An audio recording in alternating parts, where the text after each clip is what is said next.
Frank Lucas walked into Bumpy Johnson's funeral with $100,000 cash. What he did with it made every mobster in Harlem bow down. July 7, 1968, 6:47 a.m. Two words changed Frank Lucas's life forever. He's gone.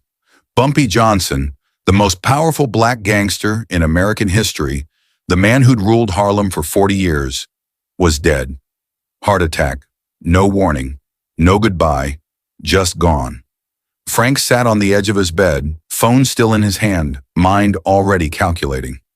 Because Frank understood something nobody else in Harlem understood yet.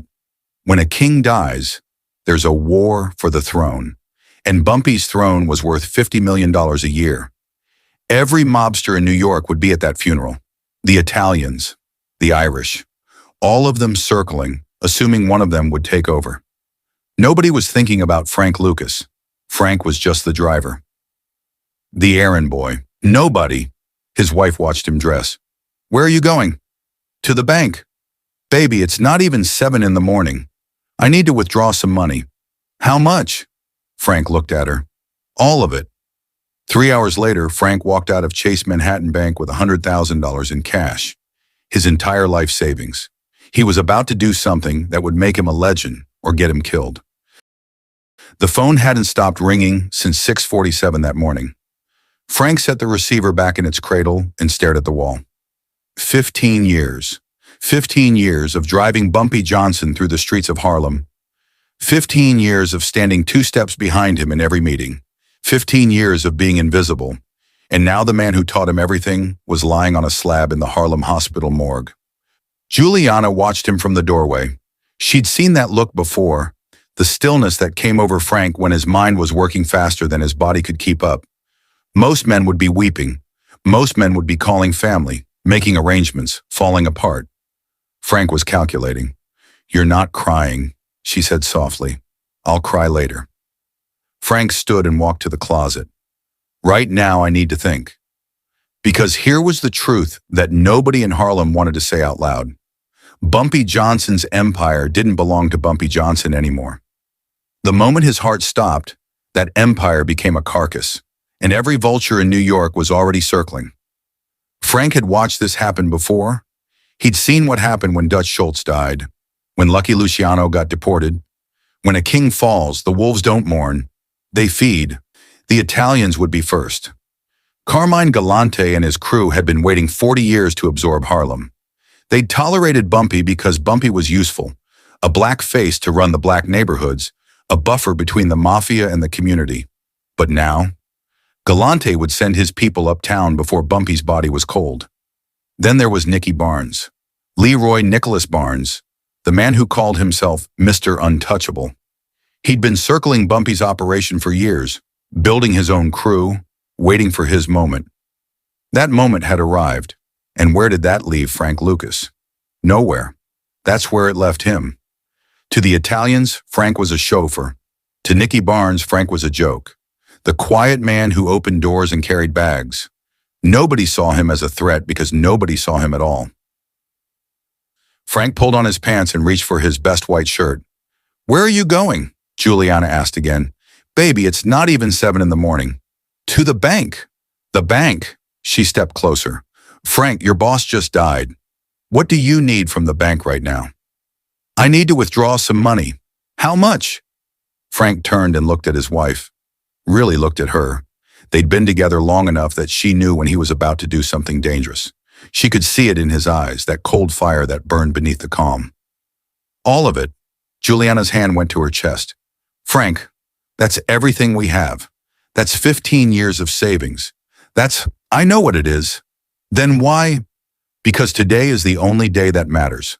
Frank crossed to her and took her hands. Listen to me. In 48 hours, every gangster in New York is going to divide up Bumpy's territory. The Italians will take the heroin. Nicky Barnes will take the streets. The Irish will take whatever scraps are left. And you know what they'll give Frank Lucas? She shook her head. Nothing. They'll give me nothing. Because to them, I'm nobody. I'm the driver, the errand boy, the invisible man. Maybe that's not such a bad thing, Juliana whispered. Maybe being invisible keeps you alive. Frank smiled, but there was no warmth in it. Invisibility keeps you alive, but it doesn't let you live. He released her hands and finished dressing. Black suit, black tie. The same clothes he'd worn standing behind Bumpy 100 times. Bumpy taught me everything, Frank said quietly. How to move in silence. How to read a room. How to make people underestimate you until it's too late. He gave me 15 years of education that no university could match. But he also taught me the most important lesson of all. What's that? When opportunity comes, you take it. You don't ask permission. You don't wait for someone to hand it to you. You reach out and you take it before someone else does. Frank checked himself in the mirror. Perfect. Invisible. Exactly what everyone expected to see. That funeral is going to have 2,000 people in it, he said. Every mobster in New York. Every politician who ever took Bumpy's money. Every community leader who pretended they didn't know where the donations came from. All of them. And what are you going to do? I'm going to show them who Frank Lucas really is. 3 hours later, Frank walked out of Chase Manhattan Bank with a briefcase containing $100,000 in cash. The teller had looked at him like he was insane. A black man in 1968, withdrawing that kind of money in broad daylight. But the money was clean, legitimate savings. 15 years of being the most loyal, most invisible employee Bumpy Johnson ever had. Frank stood on the sidewalk, briefcase in hand, and looked uptown toward Harlem.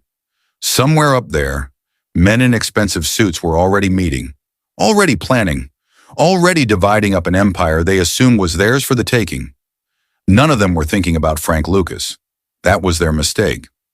Frank walked back into his apartment and found Juliana waiting, her eyes red from crying. Whether for Bumpy or for fear of what Frank was about to do, he couldn't tell. Frank, she started. He kissed her forehead. I'm walking into that funeral like a king, he said softly. Not like Bumpy's errand boy, not like a driver, like a king. And by the time I walk out, every person in that church is going to know my name. He picked up the briefcase, whether they like it or not. The Abyssinian Baptist Church had never seen anything like this. 2,000 people packed into pews that were meant for 1,500. They spilled into the aisles, pressed against the walls, crowded the balcony until the old wooden beams groaned under the weight. Outside, another 1,000 stood on 138th Street, straining to hear the eulogies through open windows. Bumpy Johnson was being buried like a president, and in a way, that's exactly what he was. For 40 years, Bumpy had ruled Harlem with an iron fist wrapped in velvet, brutal when he needed to be, generous when it served him, and always in control. He'd outlasted Dutch Schultz. He'd survived Lucky Luciano. He'd made peace with the Italians while never bowing to them. And now he was lying in a mahogany casket lined with white silk, a crucifix in his folded hands, while the most dangerous men in America pretended to mourn. The Italians sat in the third row. Carmine Galante, Lilo to his friends, the cigar to everyone else, chewed on an unlit stogie and surveyed the room like a man appraising property he was about to acquire. Next to him sat Giuseppe Fat Tony Salerno, sweating through his suit, already calculating how much heroin he could push through Harlem once the dust settled. Across the aisle, Leroy Nicky Barnes held court with his crew. Nicky wore a suit that cost more than most people's cars, cream-colored, perfectly tailored, a gold chain glinting at his throat. He'd been waiting years for this moment. Bumpy had kept him in check, kept him small. Now Bumpy was dead, and Nicky Barnes intended to be the biggest black gangster in New York by sundown. Politicians filled the middle rows, councilmen, state assemblymen, a congressman who'd taken Bumpy's money for 20 years and pretended not to know where it came from. They dabbed their eyes with handkerchiefs and checked their watches, eager to be seen grieving, but more eager to leave. The minister droned on about salvation and redemption, words that meant nothing to anyone in that room. And then the doors opened. Frank Lucas walked in like he owned the place. Black suit, black fedora, briefcase in his left hand. He didn't look left or right, didn't acknowledge the whispers that rippled through the congregation like wind through wheat. He walked straight down the center aisle, his footsteps echoing on the hardwood floor, his eyes fixed on the casket at the front of the church. Carmine Galante leaned over to Fat Tony. Who's the driver? Bumpy's boy. Nobody. Galante shrugged and went back to chewing his cigar. Nicky Barnes watched Frank approach and smirked. He'd seen Frank 100 times, standing in corners, opening doors, carrying bags. The invisible man, the errand boy. What was he doing walking in here like he mattered? Frank reached the casket and stopped. For a long moment he simply stood there, looking down at Bumpy's face, the man who'd taught him everything. The man who'd pulled him out of the gutter and shown him how the world really worked, the closest thing to a father Frank had ever known. Then Frank set the briefcase on the floor, clicked it open, and reached inside. The first stack of bills landed on Bumpy's chest with a soft thud. $10,000. Crisp hundreds, bound with a rubber band. The church went quiet. Another stack. 10,000 more. Whispers died mid-sentence. The minister stopped speaking. Every eye in the building turned to the front of the church. Another stack. Another. Another. Frank worked methodically, almost reverently, laying the money across Bumpy's body like a blanket. His movements were slow and deliberate, not rushed, not theatrical. Just a man paying his respects in the only language that everyone in that room understood. 10 stacks. $20,000. $50,000. $75,000. $100,000. The entire briefcase emptied onto a dead man's chest. Frank closed the briefcase and set it aside. Then he turned around to face 2,000 people who had suddenly forgotten how to breathe. My name is Frank Lucas. His voice was calm, steady, not loud, but it carried to every corner of that church. Most of you don't know me. Most of you never looked at me twice. I was Bumpy's driver, his errand boy, the man who stood in the corner while you made your deals and counted your money. He paused, letting the silence stretch. But Bumpy Johnson didn't leave his empire to any of you. Carmine Galante's cigar stopped moving. Fat Tony's eyes narrowed. Nicky Barnes gripped the pew in front of him. He left it to me. The Italians laughed first, a low, dismissive chuckle that spread through their section like a disease. Galante shook his head, amused by the audacity of this nobody who thought he could claim a throne. Nicky Barnes shot to his feet. You're out of your mind. You're a driver. You're nothing. Frank didn't flinch, didn't raise his voice, didn't even blink. I was a driver, he said quietly. Now I'm the king of Harlem. He gestured toward the casket without looking at it. I just put $100,000 on that man's body. Every dollar I have in the world, my entire life savings. Can any of you say the same? Silence. That money isn't coming back. It's going in the ground with him, because Bumpy Johnson gave me everything, and I'm giving it back. That's what respect looks like. He let his gaze travel across the room. The Italians, the politicians, Nicky Barnes and his crew. None of you had the courage to do what I just did. None of you had the respect. You came here to pick his bones, not to honor him. Frank straightened his fedora. So let me make this simple. Harlem belongs to me now. Not the Italians. Not Nicky Barnes. Me. And if anyone has a problem with that, he smiled. Cold, dangerous, certain. You know where to find me. Frank Lucas walked back down the aisle past 2,000 people who had come to divide an empire and were now watching a new king claim his crown. He pushed through the doors and stepped into the July sunlight. Behind him, nobody moved, nobody spoke. Every mobster in that church was asking themselves the same question. Do we kill him? Or do we bow? The clock started ticking the moment Frank walked out of that church. 48 hours. That's what Bumpy had taught him. When you make a move in this business, a real move, the kind that shifts power, you have 48 hours to see if you'll live or die. After that, the window closes. Either your enemies decide you're worth killing, or they decide you're worth watching. But in those first 2 days, anything can happen. Frank didn't go home that night. He sent Juliana to her sister's place in New Jersey and moved between 3 different apartments in Harlem, never staying more than a few hours in any one location. He kept a .45 under his pillow and 2 men he trusted outside every door. Sleep was impossible. Every car that slowed on the street below could be carrying men with guns. Every footstep in the hallway could be his last sound on earth. This was the price of ambition. This was what it cost to be a king. call came at 11 the next morning. "There's a man who wants to meet you," said the voice on the other end. "Enzo DeChico. You know who that is?" Frank knew. Enzo DeChico was Carmine Galante's underboss, his right hand, his enforcer, the man who handled problems that required a personal touch. If Galante wanted someone dead, Enzo made it happen. If Galante wanted to send a message, Enzo delivered it. "Where?" "Sylvia's, 1 o'clock. Come alone." Frank hung up the phone and stared at the wall. Sylvia's was a diner on Lenox Avenue, neutral ground, public enough that a shooting would draw attention, private enough that a conversation could happen without witnesses. It was the kind of place where deals got made and threats got delivered. The smart move was to run, pack a bag, grab Juliana, disappear to North Carolina where he still had family. Let the Italians and Nicky Barnes fight over Harlem while Frank Lucas lived to see another decade. But Frank hadn't put $100,000 on a dead man's chest just to run away. He arrived at Sylvia's at 12:45. Early. He wanted to see the room before Enzo did, wanted to know where the exits were, wanted to watch who came and went. He ordered coffee and sat in a booth near the back, his eyes on the door. Enzo walked in at exactly 1 o'clock. He was shorter than Frank expected, maybe 5'7", but he moved with the coiled energy of a man who'd killed before and would kill again without losing sleep. 2 soldiers flanked him, big men in cheap suits who positioned themselves by the counter while Enzo slid into the booth across from Frank.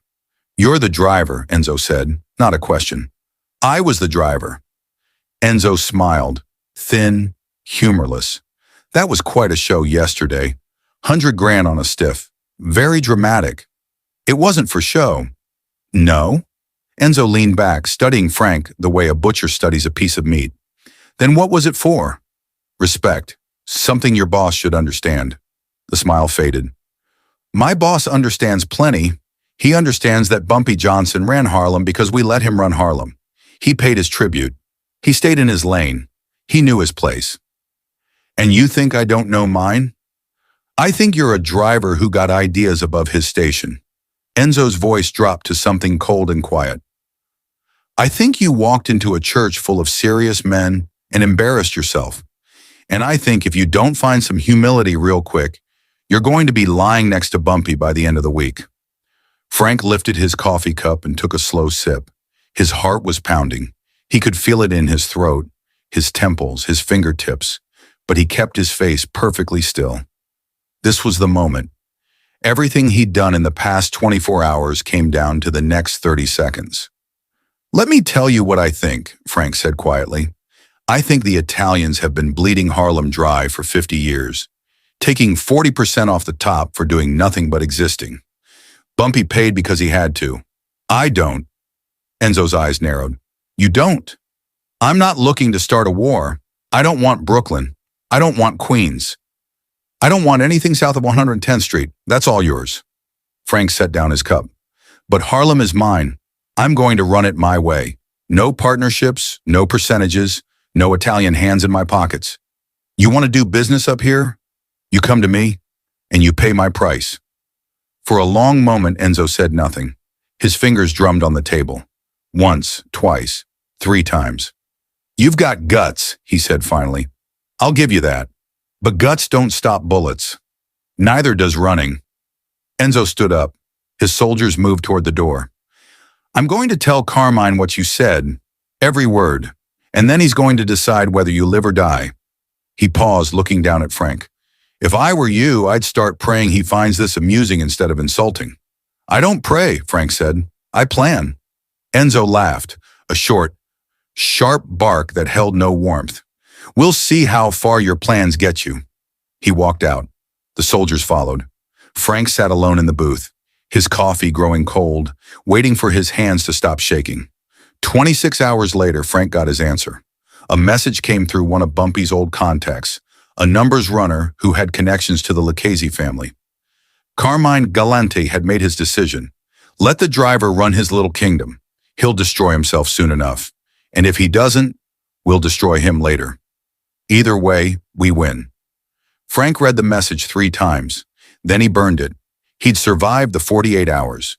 The Italians had decided he was worth watching instead of killing.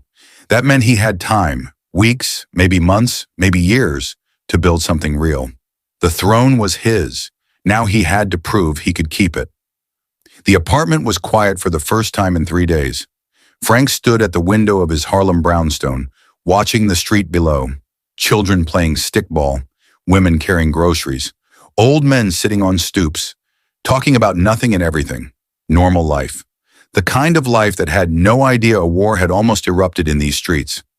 Juliana came home that evening, exhausted from 3 days at her sister's place, terrified of what she might find when she walked through the door. But Frank was alive, unharmed, standing in their kitchen like nothing had happened. "It's over," she asked. "The first part is over." Frank poured 2 glasses of whiskey, one for her, one for himself. "Now the real work begins." They sat at the kitchen table, the same table where they'd shared 1,000 meals, and Frank told her everything. The meeting with Enzo, the message from Galante, the 48 hours that had aged him 10 years. But more than that, he told her what came next. "Bumpy taught me 3 things," Frank said, swirling the whiskey in his glass. 3 rules that every gangster in this city ignores. That's why they all end up dead or in prison. That's why I won't. Juliana watched him carefully. She'd known Frank for years, but something had changed in him since Bumpy died.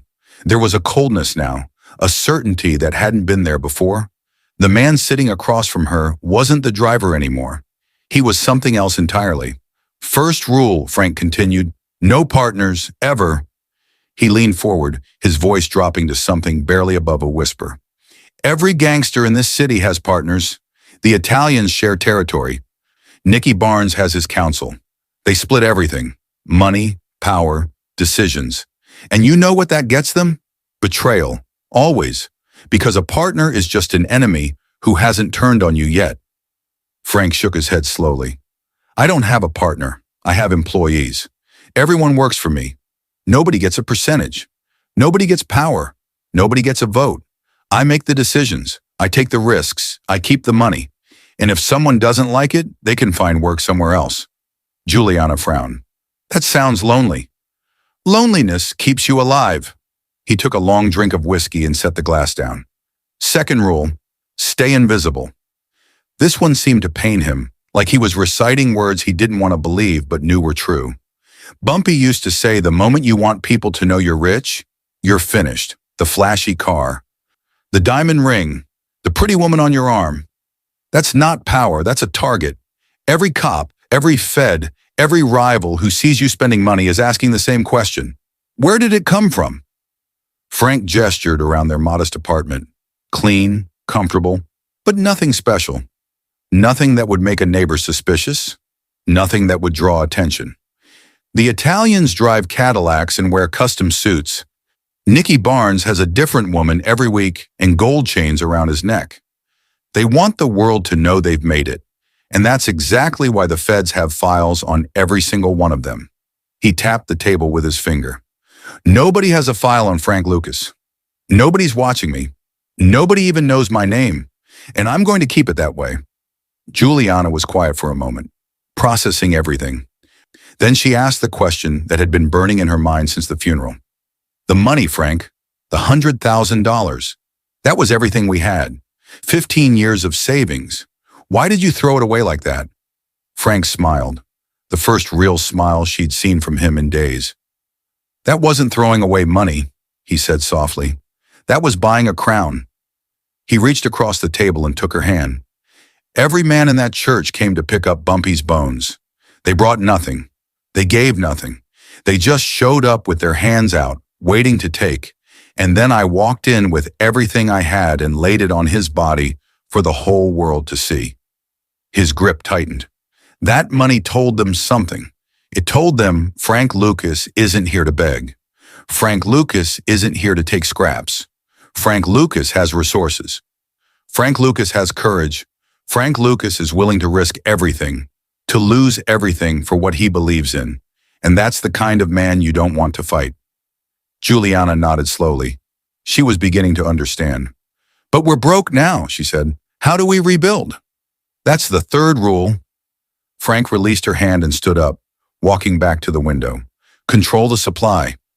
He stared out at the Harlem streets, his streets now. The Italians have been running heroin in this city for decades. They buy it from the French, who buy it from the Corsicans, who buy it from suppliers in Southeast Asia. By the time it reaches Harlem, it's been stepped on so many times it's barely stronger than aspirin, and every middleman takes a cut. The Italians mark up their product 300% because they control the pipeline. Anyone who wants to sell has to go through them. Frank turned to face Juliana. I'm going to find my own supply. No middlemen, no Italians, no markup. I'm going to go straight to the source and bring it back myself. The source? Juliana's eyes widened. Frank, that's the other side of the world. I know. No American has ever done that. No black man has ever even tried. I know. Frank walked to the closet and pulled out a small suitcase. He'd already packed. He'd made the decision before he ever sat down at this table. I have a cousin, he said. Leslie. He's stationed in Vietnam right now, Army. He's got connections in the Golden Triangle, Thailand, Burma, Laos. That's where 70% of the world's heroin comes from. He set the suitcase by the door. I'm flying to Bangkok tomorrow.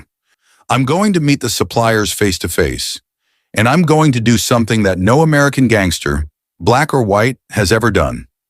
Juliana stood up, her hands trembling. What if you don't come back? Frank crossed the room and held her face in his hands. Then at least I died trying to be a king, not living as a slave. He kissed her forehead and picked up the suitcase. The invisible man was about to disappear, halfway around the world, to build an empire. The heat hit Frank like a wall the moment he stepped off the plane in Bangkok. It was nothing like New York. The air was thick, wet, heavy with smells he couldn't name. Burning incense, diesel fumes, rotting fruit, flowers so sweet they made his head spin.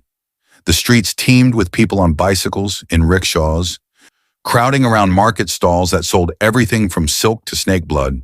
And everywhere there were American soldiers. The Vietnam War was at its peak in 1968. Over 500,000 U.S. troops were stationed across Southeast Asia, and Bangkok had become the playground where they spent their leave. Bars and brothels lined every street.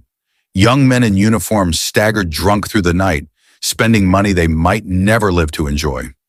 Frank saw opportunity in their faces, not the soldiers themselves. He felt nothing but pity for boys sent to die in a jungle they didn't understand. But the machinery of war, the vast logistics of moving men and materials across the Pacific, that was something he could use. His cousin Leslie was waiting at a hotel near Khao San Road. Leslie Ike Atkinson was a career Army, a master sergeant who'd served 3 tours in Vietnam and knew the region like the back of his hand. He was also Frank's blood, one of the few people on earth Frank trusted completely. They'd grown up together in North Carolina. 2 poor black kids dreaming of something bigger than tobacco fields and Jim Crow laws. Now Leslie had connections that money couldn't buy. You're crazy for coming here, Leslie said, pouring 2 glasses of Thai whiskey. You know that, right? A black man from Harlem, walking into the Golden Triangle like he owns the place? I don't need to own it, Frank replied. I just need to buy from it. The Golden Triangle. Frank had studied maps for weeks before making this trip. The mountainous border region where Thailand, Burma, and Laos converged. A lawless territory controlled by warlords and tribal chiefs who'd been growing opium poppies for generations. This was where 70% of the world's heroin originated. This was the source that the Italians, the French, the Corsicans had all tried to control but never could. And Frank Lucas was going to walk right in and make a deal. Leslie arranged the meeting. It took 3 days of travel, first by car, then by boat up a muddy river, finally by foot through jungle so dense Frank could barely see the sky. Armed guards met them at checkpoints, searching their bags, studying their faces, deciding whether to let them pass or put bullets in their heads. Frank had never been more afraid in his life, but he didn't let it show. The supplier was a man named Kun Sa, though Frank never learned if that was his real name or just what the locals called him. He ruled his territory like a feudal king, commanding an army of thousands, producing more heroin than entire nations could consume. When Frank was finally brought before him, he found a small man with cold eyes sitting in a bamboo chair, smoking a cigarette and watching Frank the way a snake watches a mouse. "You want to buy direct," Kunsa said through a translator. "No French, no Italians, just you." "That's right. Why should I deal with you? I don't know you. I don't trust you." Frank had prepared for this moment. He reached into his bag and pulled out a photograph, a picture of Bumpy Johnson, taken at a charity event in Harlem 2 years before his death. "This man was my mentor. He taught me everything I know about business, about loyalty, about respect." Frank set the photograph on the table between them. "He's dead now, but before he died, he told me the secret that every successful man understands." Kunsa raised an eyebrow. "And what secret is that?" "Cut out the middleman, go straight to the source, and never ever let someone else control your supply." For a long moment, Kunsa said nothing. Then he smiled, a thin, dangerous smile that didn't reach his eyes. "I like you," he said. "You have courage, or stupidity. Sometimes it's hard to tell the difference." They negotiated for 2 days. Frank offered cash, American dollars, the only currency that mattered in the Golden Triangle. Kunsa tested him, pushed him, and tried to intimidate him, but Frank held firm. By the end, they'd reached an agreement that would change the American drug trade forever. Frank would pay $4,300 per kilogram of pure heroin.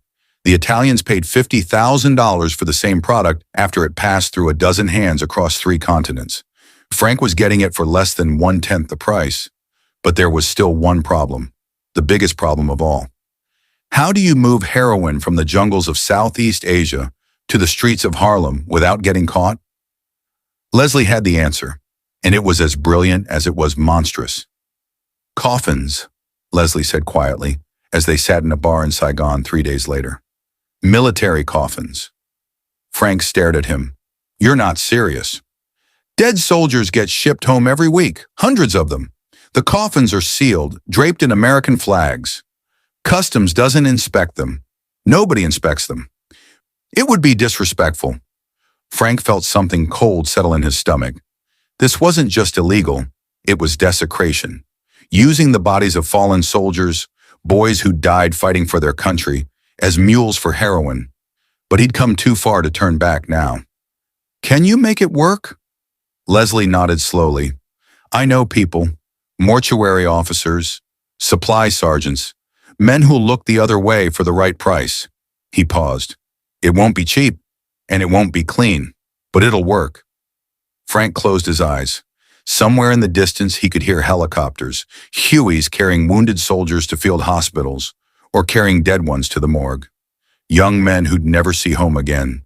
He thought about Bumpy, about the rules, about staying invisible. "Do it," Frank said. 3 months later, the first shipment arrived at a military base in New Jersey. Inside a flag-draped coffin, hidden beneath the body of a 19-year-old private from Ohio, lay 20 kilograms of the purest heroin America had ever seen. Frank tested it himself, cut it once, twice, 3 times, and it was still stronger than anything on the street. He needed a name for it, something that would tell buyers this wasn't an ordinary product. This was different. This was special. This was pure. He called it Blue Magic, and Harlem would never be the same. The word spread through Harlem like wildfire. Something new had hit the streets, something pure, something that made every other product look like baby powder mixed with chalk. The addicts called it Blue Magic, named for the faint blue tint of the packaging and the almost mystical quality of its high. One hit, and you understood why people threw their lives away for this feeling. One hit, and you were hooked forever. Frank had done something unprecedented. While the Italians sold heroin that had been stepped on so many times it was barely 30% pure, Blue Magic was 98%. Nearly pharmaceutical grade, and instead of charging more for a superior product, Frank charged less. Half the price of anything else on the street. The economics were devastating for everyone except Frank Lucas. By undercutting the competition while offering a better product, Frank didn't just capture the Harlem market, he obliterated it. Dealers who'd been loyal to the Italians for decades switched to Blue Magic overnight. Addicts who'd been scraping by on weak products suddenly found themselves hooked on something that required half the dose for twice the effect. Lines formed outside Frank's distribution points before dawn. Money poured in faster than he could count it. Within 6 months, Frank Lucas was making $1 million a day, per day. Let that number settle in your mind. $1 million, every single day. In 1970, money, equivalent to nearly $7 million today. More than most Fortune 500 executives made in a year, flowing into Frank's pockets every 24 hours. And nobody knew. That was the miracle of it. That was the genius. Frank remembered Bumpy's rules like scripture, recited them to himself every morning, let them guide every decision he made. No flashy cars. Frank drove a Chevy Impala, clean, reliable, utterly forgettable. The same car that teachers drove, that insurance salesman drove, that nobody would ever look at twice. He parked it on the street like everyone else in his neighborhood. When he needed to move money or product, he used rental cars paid for in cash under fake names. No flashy clothes. Frank wore simple suits, well-made but not designer, fitted but not tailored. Dark colors, nothing memorable. He could walk into any room in Harlem and blend into the background, just another middle-aged black man in a city full of them. That invisibility was worth more than any diamond ring. No flashy crew. This was perhaps Frank's most important rule. He employed only family, his brothers, his cousins, his nephews. Blood relatives from North Carolina who'd grown up poor and loyal, who understood that Frank's success was their success, who would never betray him because betraying Frank meant betraying themselves. His brother Hubert handled distribution. His brother Terrence managed the cutting houses where pure heroin was diluted for street sale. His cousin Jimmy ran the money, collecting, counting, laundering through legitimate businesses Frank had started to acquire. Every person in Frank's organization shared his last name or his bloodline. No outsiders, no strangers, no one whose loyalty couldn't be guaranteed by something deeper than money, and no attention. This was the hardest rule to follow, the one that went against every instinct a man has when he becomes successful. Frank never appeared in newspapers, never got arrested, never made noise. He turned down invitations to parties where photographers would be present. He avoided the clubs where other gangsters flaunted their wealth. He went to church on Sundays with Juliana, contributed modestly to community organizations, and kept his head down. The result was invisibility so complete it bordered on magic. Federal agents knew something was happening in Harlem. The heroin flooding the streets was too pure, too cheap, too abundant to be explained by the usual Italian supply chains. Someone had found a new source. Someone was operating outside the established order. But who? The DEA watched the Italians. Carmine Galante was under constant surveillance. His phones tapped. His associates followed. But Galante's operation was struggling, his market share collapsing as customers fled to Blue Magic. He was a victim, not a perpetrator. They watched Nicky Barnes. Mr. Untouchable had become the most visible black gangster in New York, giving interviews to magazines, wearing fur coats to nightclubs, practically begging to be noticed. The feds built case after case against him, certain he was the mastermind. But Nicky was just a customer, buying Blue Magic wholesale from sources he couldn't identify and reselling it on the street. They never watched Frank Lucas. How could they? He was invisible, a ghost, a quiet man with a boring car and a modest apartment and a wife who went to church. There was nothing to see. Every night Frank counted his money in a back room of a building he owned through 3 layers of shell corporations. Stacks of bills so thick they had to be weighed instead of counted. He'd come a long way from the driver who carried Bumpy's bags, but he never let himself forget what had gotten him here. Not the audacity of the funeral, not the courage to face the Italians, not even the genius of the Southeast Asia connection. What had gotten him here was discipline, the willingness to have everything and show nothing, the strength to be invisible when every fiber of his being wanted to be seen. Some nights, alone in that counting room, Frank would whisper Bumpy's words like a prayer, a mantra, a warning to himself about the temptation that lurked in every human heart. The silent man lives, the loud man dies. He'd built an empire on that principle, made more money than any black man in American history, achieving what everyone said was impossible, And he'd done it all without anyone knowing his name. The question was whether he could keep it that way. The coat arrived 3 days before the fight. Frank stood in his bedroom, running his fingers across the fur. Chinchilla, full length, $50,000, more than most Americans made in a decade. The pelts had been sourced from South America, stitched together by a furrier in Manhattan who catered exclusively to people whose names never appeared in newspapers. Juliana watched from the doorway. "Baby, that's the most beautiful thing I've ever seen." It was. That was the problem. Frank had spent 3 years being invisible, 3 years driving a Chevy while his competitors drove Cadillacs, 3 years wearing simple suits while Nicky Barnes draped himself in gold chains and silk shirts, 3 years of discipline so complete that the federal government didn't even know his name. And now he held in his hands the most conspicuous garment money could buy. The tickets had arrived a week earlier, ringside seats to the fight of the century, Muhammad Ali versus Joe Frazier, March 8, 1971, Madison Square Garden. 2 undefeated heavyweight champions. The entire world would be watching. Frank Sinatra would be there shooting photographs for Life magazine. Every celebrity, every politician, every gangster in America would pack into that arena to witness history. Frank had bought the tickets because he could, because after everything he'd built, after every rule he'd followed, he wanted, just once, to sit where the king sat. But the coat was different. The coat was ego. He knew it. Somewhere deep in his gut, in the place where Bumpy's voice still whispered warnings, Frank knew that wearing this coat was a mistake. The silent man lives. The loud man dies. He'd built an empire on those words. He'd recited them like scripture every morning for 3 years. But 3 years is a long time to be invisible. 3 years of having everything and showing nothing. 3 years of watching lesser men, stupider men, weaker men, flaunt their wealth while Frank Lucas drove his Chevy and wore his simple suits and pretended to be nobody. Just one night, he told himself.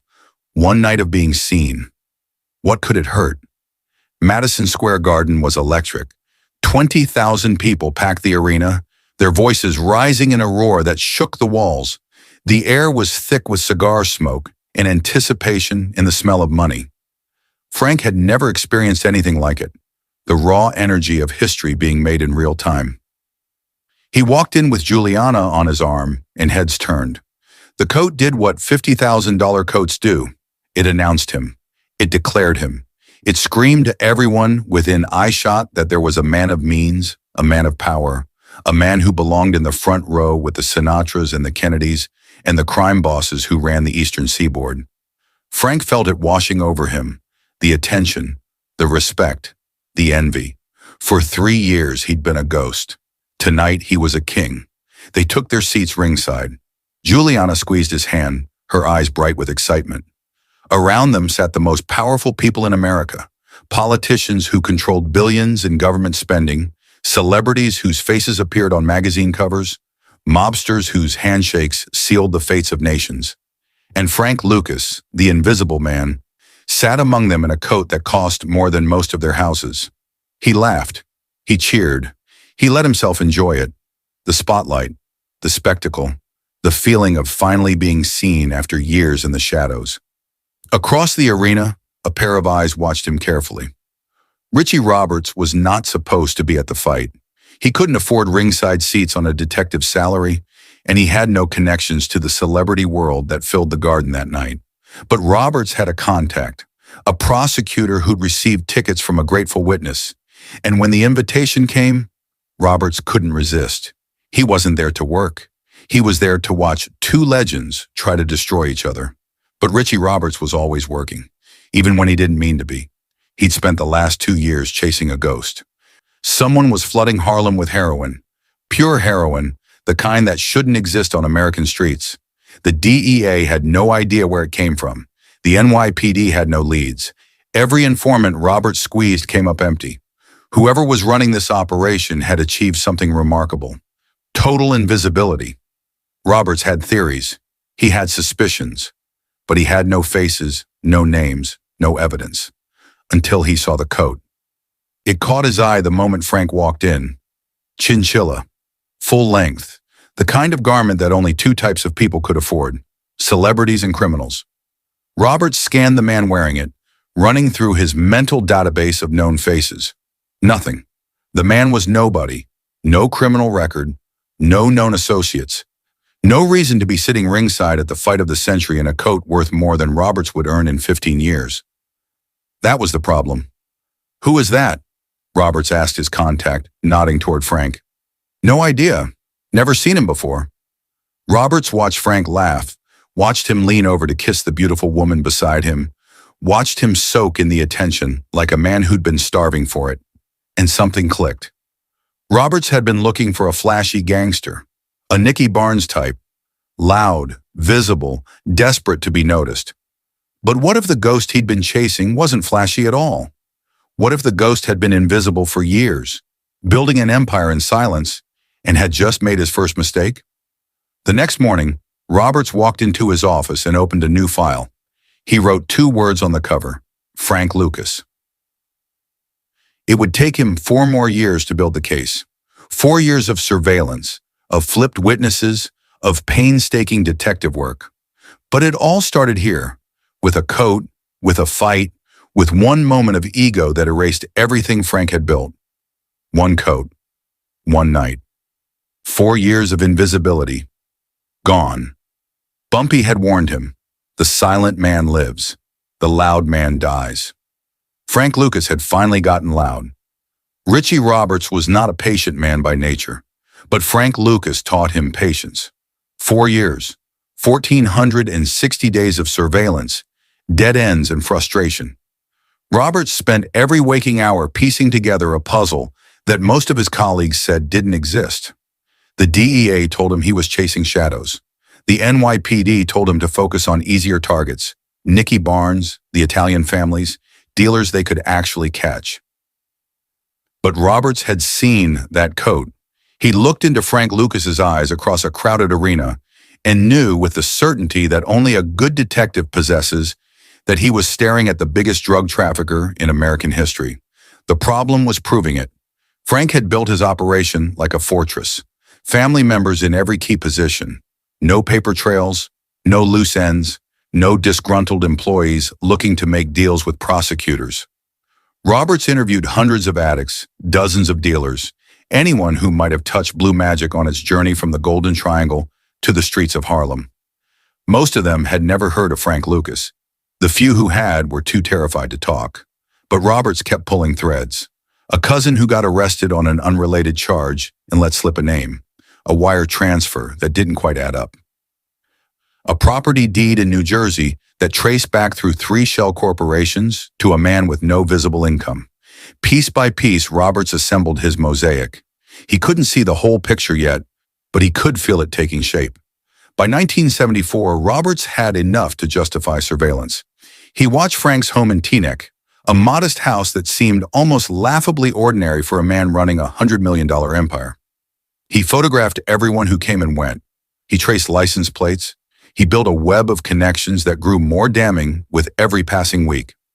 Frank, meanwhile, had grown comfortable. That was the tragedy of it. After the Ali Frazier fight, Frank had retreated back into invisibility. He'd put the chinchilla coat in storage, gone back to his Chevy, and resumed his quiet life. He thought the moment of weakness had passed without consequence. He had no idea that a detective in a cramped office was pinning photographs to a corkboard, drawing lines between faces, getting closer every day. January 28, 1975. 5:47 a.m. Frank woke to the sound of his front door being smashed off its hinges. For a moment, just a moment, he thought it was a rival. Nicky Barnes making a move. The Italians finally decided he'd gotten too big. His hand reached for the gun he kept in his nightstand drawer. Then he heard the words that changed everything. DEA, search warrant, everyone on the ground. Flashlights, shouting, the thunder of boots on hardwood floors. Juliana screamed as agents swarmed into the bedroom, weapons drawn, voices overlapping in a chaos of commands. Frank felt hands on his shoulders, forcing him face down onto the carpet he'd walked across 1,000 times. He didn't resist. There was no point. The moment had come. The moment he'd spent 7 years trying to avoid. The moment Bumpy had warned him about since the very beginning. The search took 6 hours. They found $584,000 in cash hidden throughout the house, in walls and floorboards, in a safe behind a false panel in the basement. They found heroin, not much but enough, and they found the ledgers. Frank had kept records, detailed, meticulous records of every transaction, every shipment, every payment. It was good business practice. You couldn't run an empire without knowing where the money went. But those ledgers were also a confession written in Frank's own hand. Names, dates, amounts. Everything Roberts needed to put Frank away for the rest of his life. When the agents finally led Frank outside, handcuffed and barefoot, Roberts was waiting on the front lawn. Their eyes met for the first time since the fight. "Frank Lucas," Roberts said quietly, "you're under arrest for drug trafficking, conspiracy, and tax evasion. You have the right to remain silent." Frank said nothing. What was there to say?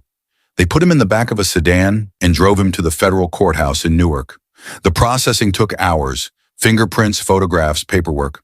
By the time they led Frank to a holding cell, the sun had set and risen again. He'd been awake for over 30 hours, 70 years. That was what the prosecutor told him during the arraignment. 70 years in federal prison if convicted on all charges. Frank was 44 years old. He would die behind bars. He would never see Juliana again except through glass. He would never walk the streets of Harlem again. Everything he'd built, everything he'd sacrificed, everything he'd become, gone. That night, alone in his cell, Frank lay on the thin mattress and stared at the ceiling. The concrete was cracked. Water stains spread across the surface like continents on a map. Somewhere down the corridor, a man was crying. Somewhere else, guards were laughing at a joke Frank couldn't hear. And in the silence of his own mind, Frank heard Bumpy's voice. "The moment you want people to know you're rich, you're finished. Stay invisible. Stay quiet. The silent man lives. The loud man dies." Frank had followed that rule for 5 years. 5 years of discipline. 5 years of driving a Chevy while he made $1 million a day. 5 years of being nobody, owning nothing, showing nothing. Then he'd worn a $50,000 coat to a boxing match. One night, one moment of ego, one decision that felt so small when he made it. He thought about the coat now, still hanging in his closet, probably being photographed by DEA agents as evidence. The most expensive confession in American history. Frank closed his eyes. One coat. Everything is gone. The fluorescent lights in the federal holding facility never turned off. Frank had been staring at them for 3 days now, harsh, buzzing, relentless.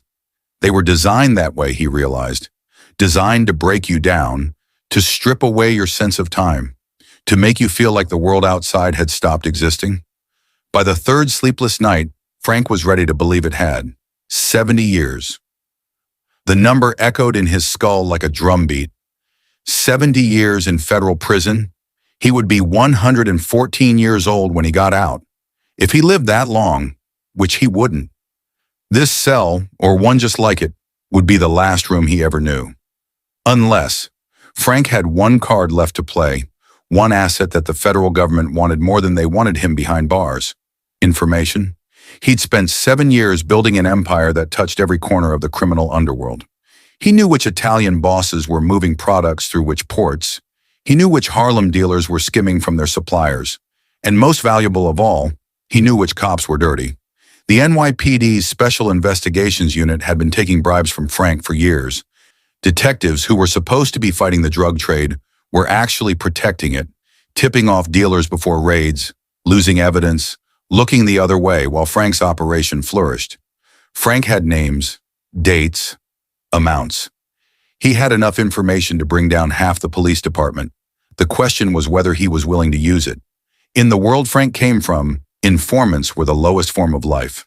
Rats, snitches, men who betrayed their own to save themselves.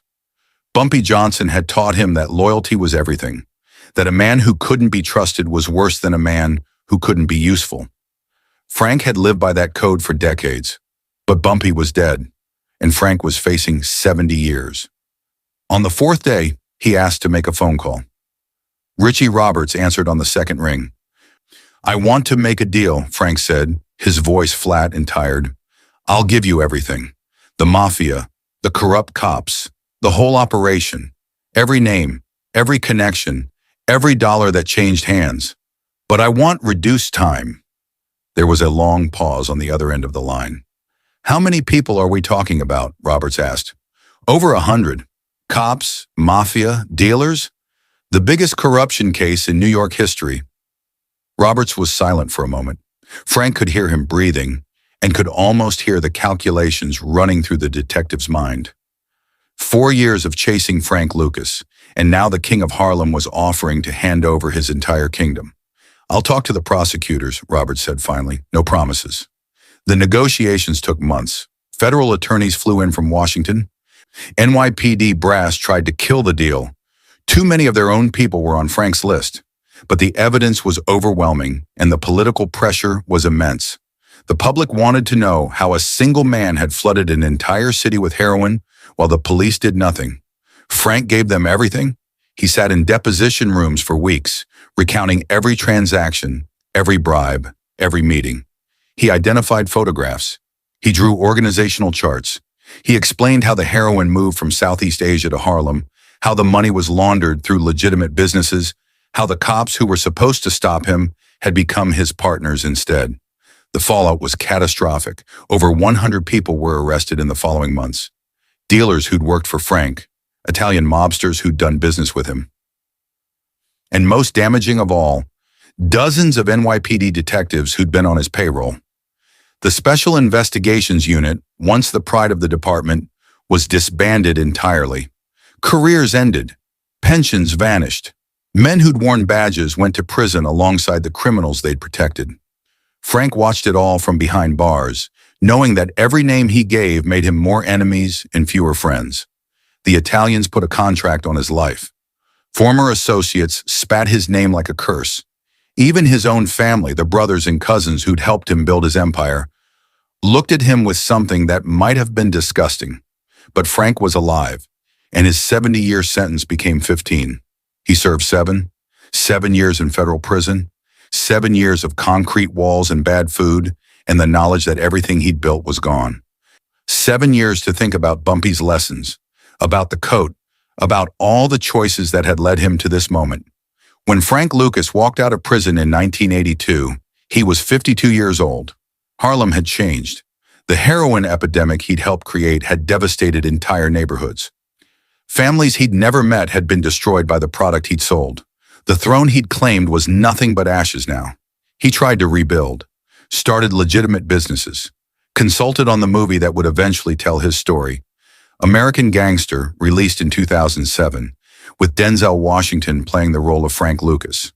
Hollywood made him a legend again, even if the reality was more complicated than any film could capture. Years later, a journalist sat across from Frank in a Harlem apartment not far from where Bumpy Johnson had once ruled. Frank was old now, in his 80s, his body failing, his eyes still sharp but tired. "The $100,000, the journalist said, at Bumpy's funeral. Do you regret it? You could have used that money for lawyers, for your family." Frank shook his head slowly.